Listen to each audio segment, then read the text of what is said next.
respiro. ¿Por qué? Bueno, no da respiro porque la casta política hace 100 años que nos está hundiendo.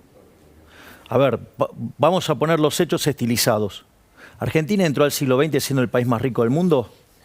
Hoy, sí, Argentina está a 80 al tipo de cambio oficial, 130 al paralelo. Y toda esa decadencia viene explicada justamente por una política fiscal absolutamente desmadrada que nos ha convertido en un defolteador serial, que nos ha reventado inflación, que nos revienta impuestos. Pensá que Argentina en esta decadencia tuvo 17 crisis desde el 1901 hasta hoy. 15 tienen origen fiscal. Desde la segunda mitad del siglo XX en adelante, la mitad del tiempo estamos en recesión. Es decir, y siempre el problema es el mismo, que es la casta política arruinándole la vida a los argentinos.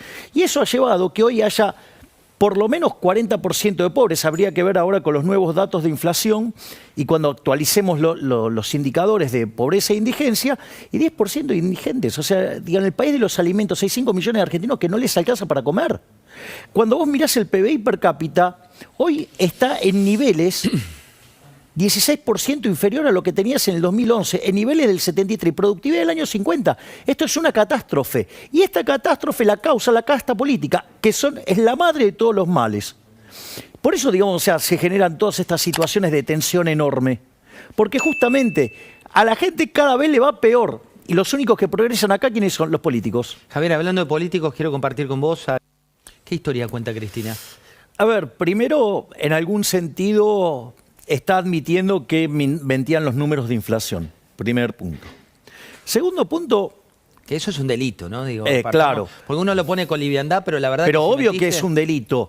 Pero, a ver, vamos por partes. Fíjate esto, porque esto es gravísimo también, José. ¿Eh? ¿Por qué es un delito? Porque hay instrumentos de deuda atados a lo que se llama el coeficiente de estabilización de referencia, el CER, es decir, la tasa de inflación, con lo cual, digamos, hay implícito un default. Ahora, cuando llegó el gobierno de Macri, el señor Pratgay decidió mirar para otro lado, porque implicaba, si no, poner una torta de guita. Y entonces miró para otro lado. Digo, pero no importa, detalle menor. Lo que quiero que veas es que de un lado y del otro hacen cosas parecidas, piensan parecido. Ahora, más grave es, si yo me pongo a pensar, es el tema de la evolución de la inflación. Porque vos fíjate esto, cuando salieron de la convertibilidad, ¿qué dijeron? Esta vez va a ser diferente, no vamos a volver a estropear a los argentinos con la inflación. Primeros 4 años del régimen kirchnerista, inflación promedio 10%. Segundo periodo kirchnerista, 20%. Tercer periodo kirchnerista, 30%. Macri, 40%. Cuando vos mirás hoy cómo viene, 58% los últimos 12 meses. Si tomás el cuatrimestre y lo anualizás, estamos en el 85%. Si tomás el dato punta, estamos arriba del 100. Si tomás alimentos, que es un leading indicator por las características del desequilibrio que muestra Argentina, venimos al 130 y si corregís por brecha, venimos al 350. O sea, además tenemos... Por brecha, explicarle a la gente, hablas... La brecha cambiaria, claro, porque ¿qué es lo que pasa? Cuando vos tenés un proceso de caída de la demanda de dinero, o sea, porque la demanda nocional, es decir, el dinero que querría tener la gente, mucho menos. Y hay un sobrante de dinero en la economía enorme como consecuencia del control de capitales. Eso lo que hace es hacerte demandar artificialmente dinero y eso te genera un aumento del impuesto inflacionario porque te aumentó la base imponible. Es decir, toda ganada para los políticos, toda en contra de la gente. Pero fíjate esto, entonces si vos corrigieras la brecha cambiaria que impacta directo sobre los transables, justamente alimentos es un transable, automáticamente vos tendrías una aceleración inflacionaria muy fuerte y ahí con la caída de la demanda de dinero se abre la caja de Pandora y no sabemos qué podría pasar. ¿Qué es interesante de esto? Que el desequilibrio que nosotros tenemos en el plano monetario es del doble que el que teníamos previo al Rodrigazo. El Rodrigazo, ¿qué pasó? La tasa de inflación, cuando llegó Celestino Rodrigo, no había más dólares, liberó, la tasa de inflación pasó del 30% al 180% y al otro año al 400%.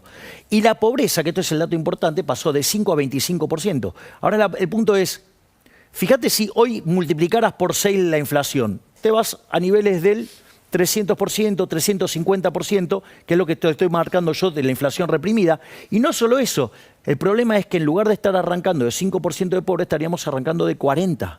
Con lo cual, digamos, tenés una una situación extremadamente compleja, no solo en lo económico, por los desequilibrios que tenés en todos los mercados, sino que además por el problema que tenés de base social en caso de cuando vos vayas a sincerar todas estas variables. Entonces me parece que ahí hay una situación gravísima. Es más, y hay algo que es todavía peor, todo lo que haga Alberto va a salir mal. ¿Por qué? Porque una clave para que un proceso de estabilización sea exitoso es que cuando vos generás el aumento de ahorro, ¿sí?, tenga un aumento de inversión, entonces esos programas, en lugar de ser recesivos, son expansivos. La verdad es que Argentina, digamos, no va... A ver, Alberto no es creíble porque carece de reputación. Entonces todo lo que haga le va a salir mal. Y esto, ¿qué quiere decir? Que aun cuando hiciera las cosas bien, le va a salir mal porque no es creíble, porque no tiene reputación. Y si por otro lado avanza en soluciones de hacer las cosas mal, bueno, nos va a ir peor todavía. Entonces, Javier, hablando de soluciones, ¿no? Mañana anunciaron tanto el ministro Guzmán como el presidente de la Nación que van a anunciar este impuesto a la renta inesperada y dicen que va a traer sorpresas. ¿Qué implica esto? La verdad que es aberrante eso de la renta inesperada. Es un poquito complejo, pero voy a tratar de explicar algo así. Suponete que tengo una economía con dos bienes, el bien A y el bien B. ¿Sí? Esta economía está en estado estacionario, en equilibrio de largo plazo, o economía de giro uniforme. Ponele el nombre que quieras según a la escuela que adhieras. Es decir, que los retornos de los dos sectores están igualados.